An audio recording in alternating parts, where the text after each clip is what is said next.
Bismillahirrahmanirrahim. Assalamu alaikum students. Today we are going to discuss the MCQs of chapter number 4 Chemistry Class 9 National Book Foundation जो इस साल federal board की तरफ से new book आई हुई है बेटा। फर्स्ट एमसीक्यूज की तरफ चलते हैं। फर्स्ट एमसीक्यूज हमारे पास है कि number of periods in the periodic tables are. Periodic table में हमारे पास टोटल कितने नंबर ऑफ पीरियड्स होते हैं। तो बेटा हमारे पास पीरियोडिक टेबल में जो हमारे पास नंबर ऑफ पीरियड्स होते हैं आपको पता होना चाहिए 7 पीरियड्स होते हैं। तो इसका करेक्ट ऑप्शन हमारे पास बी है। सेकेंड एमसीक्यूज है which of the following groups contains alkaline earth metals. जो हमारे पास ग्रुप सेकंड ए होता है उसे अल्कलाइन अर्थ मेटल्स कहते हैं। जो हमारे पास फर्स्ट ग्रुप है उसे अल्कली मेटल्स कहते हैं, सेकंड को अल्कलाइन अर्थ मेटल्स कहते हैं, सेवंथ को हेलोजेंस कहते हैं और एट्थ को हम कहते हैं नोबल गैसेस। फिर हमारे पास थर्ड एमसीक्यूज है which of the following elements belongs to group 8A। हमारे पास 8A का इनमें से एलिमेंट कौन सा है। तो हमारे पास वो जीनॉन है Xe। तो इसका करेक्ट ऑप्शन हमारे पास डी है। फोर्थ एमसीक्यूज है बेटा main group elements are arrange in groups. 8 groups में वो अरेंज होते हैं। 7 हमारे पास पीरियड्स हैं, 8 हमारे पास ग्रुप्स हैं। पीरियड नंबर ऑफ एल्युमिनियम 1327 हमारे पास क्या इसका पीरियड नंबर है। तो ऑप्शन है 1324। तो हम देखते हैं पीरियड नंबर को हम कैसे फाइंड आउट करते हैं बेटा। सबसे पहले हमारे पास आपको पता होना चाहिए कि हमारे पास एल्युमिनियम का एटॉमिक नंबर 13 है, मास नंबर कितना है 27। और मैंने चैप्टर 3 में आपको इलेक्ट्रॉनिक कॉन्फ़िगरेशन बताई थी। सबसे पहले आपने इसकी इलेक्ट्रॉनिक कॉन्फ़िगरेशन कर लेनी है और हमेशा एटॉमिक नंबर की इलेक्ट्रॉनिक कॉन्फ़िगरेशन की जाती है बेटा।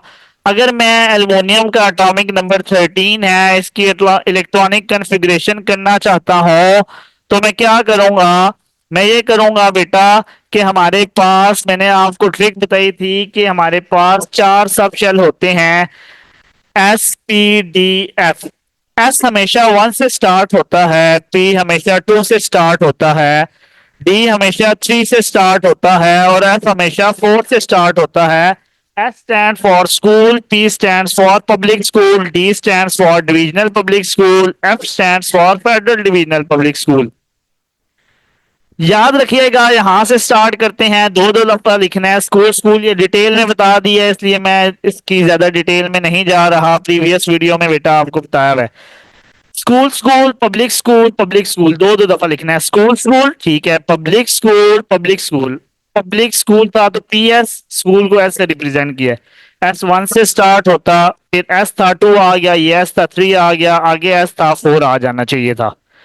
P हमेशा 2 से स्टार्ट होता है, ये फिर P था 3 आ गया। ये आपको पता होना चाहिए S के ऊपर मैक्सिमम 2 इलेक्ट्रॉन्स होते हैं। नेक्स्ट P था तो 2 को 4 ऐड करो 2 में तो 6। फिर P के बाद हमारे पास D था तो फिर 4 ऐड करें, D 6 प्लस 4 10। फिर F था फिर 4 ऐड करें 10 प्लस 4 14। तो बेटा हमारे पास हमने क्या करने हैं, एस के ऊपर मैक्सिमम 2 आते हैं, लिख दिया P6। अगर D होता 10 आ जाते हैं, F होता 14। अब मुझे 13 की करनी है तो 2 प्लस 2 4, 6 के ऊपर तो P के ऊपर 6 आ गए 10, S के ऊपर 2 12। P में 6 होते हैं, अगर मैं 6 डालूंगा 18 हो जाएंगे बेटा। मुझे कितने चाहिए, मुझे चाहिए 12 में ऐसा क्या ऐड करें 13 बनता है 1। तो 3P6 था, इसकी जगह मैं लिख दूंगा 3P1। अच्छा बेटा आपने पीरियड नंबर कैसे बताना होता है या ग्रुप नंबर, उसको हम ऐसे बताते हैं कि हमारे पास इलेक्ट्रॉनिक कॉन्फ़िगरेशन लिख ली, ये 3 नंबर का फेडरल बोर्ड में शॉर्ट में आता है 1S2 2S2 2P6 3S2 3P1। अच्छा अब बेटा कैसे पता चलेगा पीरियड नंबर कौन सा है, ग्रुप नंबर कौन सा है। सबसे पहले देखना है number of shell indicates period number, कितने शेल हैं, ये 1 है, ये 2 है, लास्ट कितने 3। तो जो लास्ट होगा वो हमारे पास रिप्रेजेंट करेगा पीरियड नंबर को। ये भी थ्री है, ये भी थ्री है। नंबर ऑफ शेल्स कितने हैं? थ्री। अगर लेट्स सपोज यहाँ पे होता 4s1 या 4s2, तो नंबर ऑफ शेल क्या होते? फोर। लास्ट शेल देखना है तो ये कौन सा? थ्री। तो हम कहेंगे number of shell indicates period number three. और इन शेल्स के ऊपर कितने इलेक्ट्रॉन्स हैं उन्हें ऐड करना है। ये देखो, ये भी थ्री था, ये भी थ्री था, एस के ऊपर टू है, पी के ऊपर वन है। टू प्लस वन, तो हमारे पास नंबर ऑफ इलेक्ट्रॉन्स जो शो करता है, ग्रुप को शो करता है, वो हमारे पास कितने हो गए हैं बेटा? थ्री। लेट्स सपोज मैं कहता हूं कि यहां से मैं दिखा देता हूं आपको। एक मिनट, ये थोड़ा सा अच्छा दिखा देता हूं। लेट्स सपोज ये मेरे पास नहीं था, मेरे पास यहां तक था। अब कहते हैं कि इसमें कितने हमारे पास ग्रुप नंबर है, पीरियड नंबर है। हमारे पास इलेक्ट्रॉनिक कॉन्फ़िगरेशन 10 की होती है, 2+2 4 प्लस 6 10। तो ये टू और ये टू, नंबर ऑफ शेल क्या रिप्रेजेंट कर रहे हैं हमारे पास? Number of shell period number को। तो मैं कहता हूं इसका पीरियड नंबर क्या है? टू है, ठीक है जी। और जो हमारे पास number of shells period number two है, और इस शेल में कितने इलेक्ट्रॉन हैं? देखो, ये भी टू है, ये भी टू है, इसके इलेक्ट्रॉन्स ऐड करेंगे, टू प्लस सिक्स एट। तो मैं कहता है इसका ग्रुप नंबर एट है। तो आप होप सो आपको ये समझ आ गई होगी। तो नंबर ऑफ इंडिकेट इलेक्ट्रॉन कितने हैं? थ्री हैं, पीरियड भी थ्री हैं। तो मैं यहां से इसका करेक्ट ऑप्शन पांचवें का है, पीरियड नंबर। पीरियड पूछा थ्री, ग्रुप पूछता वो भी हमारे पास क्या होता बेटा? थ्री। तो हमारे पास करेक्ट ऑप्शन थ्री है। ये मैं लास्ट में सारों में लगा दूंगा। अच्छा, कहते हैं valence shell electronic configuration of an element M जिसका एटॉमिक नंबर 14 है, उसकी वैलेंस शेल इलेक्ट्रॉनिक कॉन्फ़िगरेशन करें तो उसका करेक्ट ऑप्शन डी है, 3s2 3p2। बेटा वो कैसे? तो मैं आपको बताता हूँ। 14 था, उसी तरह स्कूल स्कूल पब्लिक स्कूल से किया है। देखो, 14 चाहिए, 2+2 4 प्लस 6 10, 10+2 12। 12 में 6 ऐड करेंगे 18 हो जाएगा। मुझे 14 चाहिए, तो बेटा आप बताएं 12 में कितने ऐड करेंगे? 14 बनेंगे। तो 12 में 2 ऐड करेंगे, तो यहाँ 3p6 की जगह अब इस टाइम क्या आ जाएगा नीचे वाले की के लिए? 3p2। ठीक है। अब हमारे पास नीचे 1s2 2s2 2p6 3s2 3p2।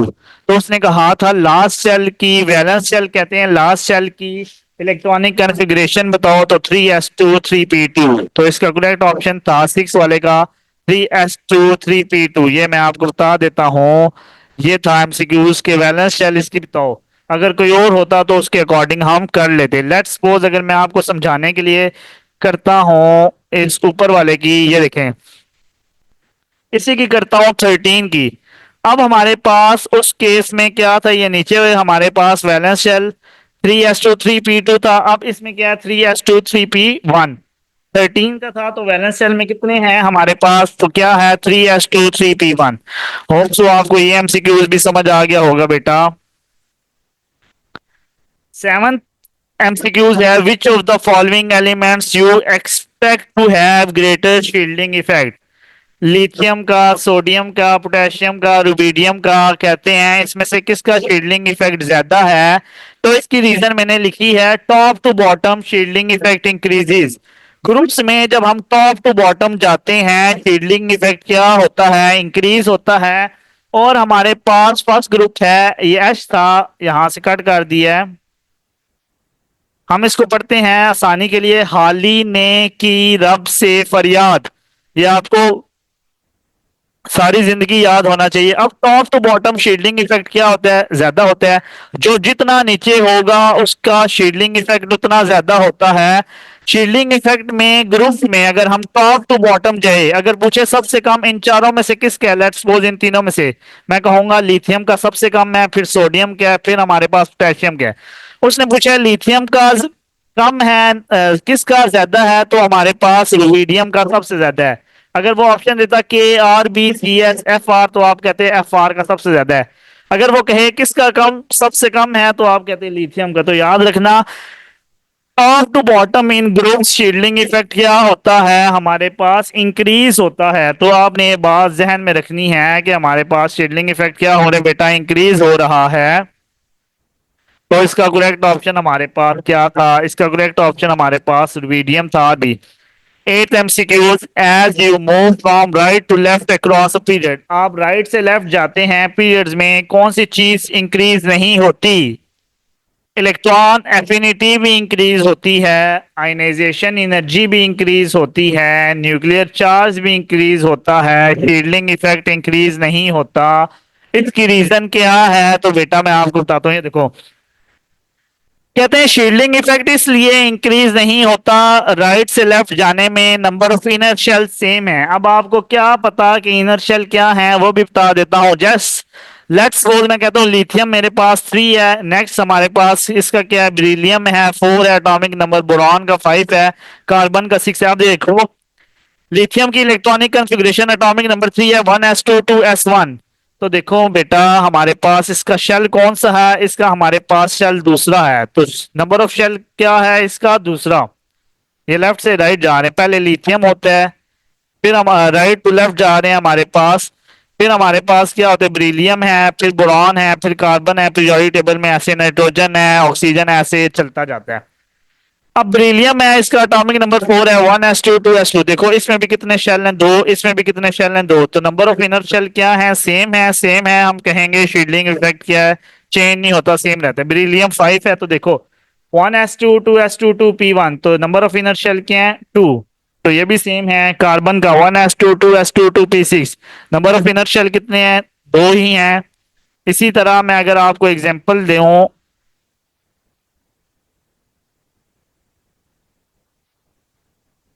अच्छा एग्जांपल अगर लेट्स सपोज मैं दे देता हूँ नाइट्रोजन की, एन जिसका एटॉमिक नंबर 7 है, ठीक है जी, दे दिया है। उसका क्या होगा, 1s2 2s2, चार हो गए हैं। अब चार पी आगे है, उसमें 6 आते हैं, 10 हो जाता है। मुझे तो चाहिए 7, तो 4 में हम 3 ऐड कर देंगे, 2p3। ये इसका एटॉमिक नंबर आ गया है। अब देखो इसका भी शेल कितना है हमारे पास, 2। तो नंबर ऑफ शेल क्या करते हैं, लेफ्ट टू राइट सेम।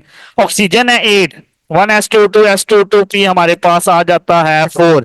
तो हमारे पास आपने बेटा ये जहन में चीजें रखनी है कि हमारे पास नंबर ऑफ इनर शेल क्या रहते हैं, सेम। ये कार्बन का गलत मैंने लिख दिया 2s2, और ये 2p2 होना चाहिए। टोटल 6 है, यहाँ मैंने 6 गलती से लिख दिया बेटा, ये चेंज कर लेना, ठीक है। ये 2p2 है हमारे पास, ये मैं यहाँ से चेंज कर लेता हूँ, ये 2p2 है।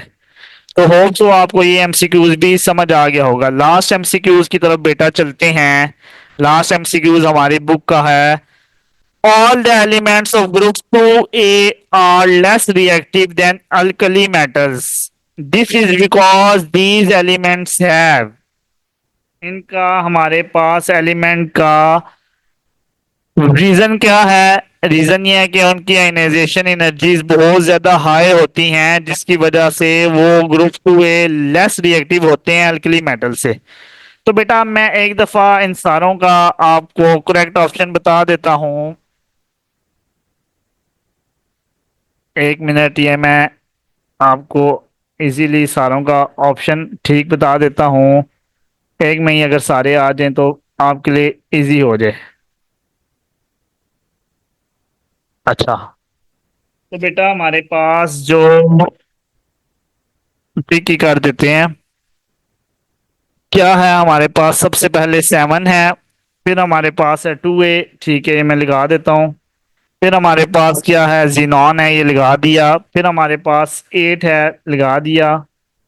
फिर हमारे पास बेटा क्या है, 3 है, लगा दिया। ये थोड़ा सा नीचे ले जाता हूँ माउस, तो ये नीचे इसके साथ आ जाएंगे। अच्छा, फिर हमारे पास क्या है, 6 का हमारे पास क्या था, ये थोड़ी सी मैं जूम आउट कर लेता हूँ ताकि हमारे पास सारे एक ही जगह आ जाएं। तो बेटा फिर हमारे पास 6 का क्या था, 3s2 3p2 था। 7 का हमारे पास रुबिडियम था। 8 का शील्डिंग इफेक्ट था। 9 का हाई आयनाइजेशन एनर्जी थी। होप सो आपको ये समझ आ गए होंगे। तो अगर आपको कोई भी इश्यू हुआ तो आप कमेंट बॉक्स में मेंशन कर सकते हैं। थैंक यू सो मच बेटा, अल्लाह हाफिज। ये मैं आपको एक दफ़ा ये टिक भी कर देता हूँ दोबारा से, पहले इशू आ रहा था कोई। अच्छा, पहले का क्या था जी, 7 था, फिर हमारे पास था 2a, फिर हमारे पास था जीनॉन, फिर हमारे पास था 8, फिर हमारे पास ऑप्शन था 3, फिर था 3s2 3p2, फिर हमारे पास था रिविडियम, फिर हमारे पास था शेडलिंग इफेक्ट, फिर था हाई आयनाइजेशन एनर्जी। होप तो बेटा आपको ये समझ आ गई होंगी। अगर आपको कोई भी डिफिकल्टी हुई तो आप कमेंट बॉक्स में मेंशन कर सकते हैं बेटा। Thank you so much. Allah Hafiz.